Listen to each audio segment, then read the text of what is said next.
So a lot of times people feel that if they talk about problems that they have, that everybody will, one, think something's wrong with them, something that's not curable, and they often will feel maybe that they'll be pushed away, and that's the last thing that someone needs when they're experiencing a mental health issue. So it's important that people recognize that even seeing it as a problem keeps people from even reporting that they have an issue. Currently diagnosed with bipolar type 2, panic disorder without agoraphobia, generalized anxiety disorder, social anxiety, and borderline personality disorder.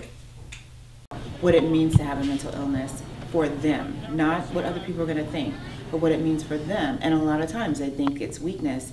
And I said, you know, if you had any other type of illness, you would treat it. Why wouldn't you want to treat this? And then they start, okay, you know, opening up a little bit, because it is. It's the brain is part of the body, and it's impacted by different things, and one of them could be mental illness. I think one of the biggest stigmas of when you're borderline is that you are by nature abusive and manipulative just because of the attachment that you have to the person, because part of it is a fear of abandonment. I mean, sometimes people treat me differently. I don't want to say like people like stop talking to me because of it.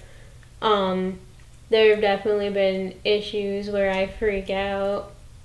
I wish the psychiatrist on campus had listened to me more about my medication plan, because I was put on 2 pills that I did not want to be on. I was put on Adderall, which I struggle with an eating disorder, so when you're on a pill that makes you not want to eat, it's not very great. I also can't take SSRIs, and I told him that specifically, both genetically and because when you're bipolar you can't take them, they make you go insane.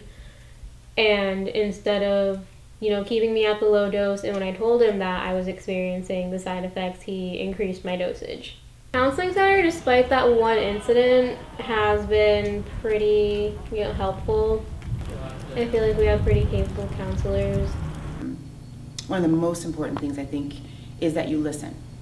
And that can allow you the opportunity to simply hear. Maybe they just need space to be able to say what's going on. They may not be asking you, you know, to help them or take them somewhere. They may just need space. So I think that's the first thing when someone comes to you, that you're open enough to listen.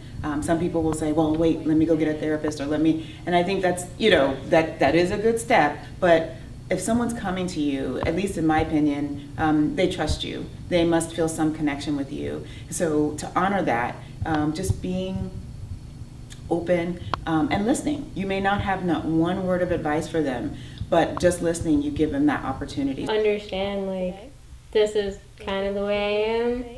If I'm going to talk about it, I'm going to talk about it. If I do decide to talk about it, please be receptive, but don't push it. Because what I've experienced is, especially with the eating disorder, is people really are interested in what I've eaten that day, and that makes me just really want to not eat. So yeah, just like kind of let me open up about everything on my own terms.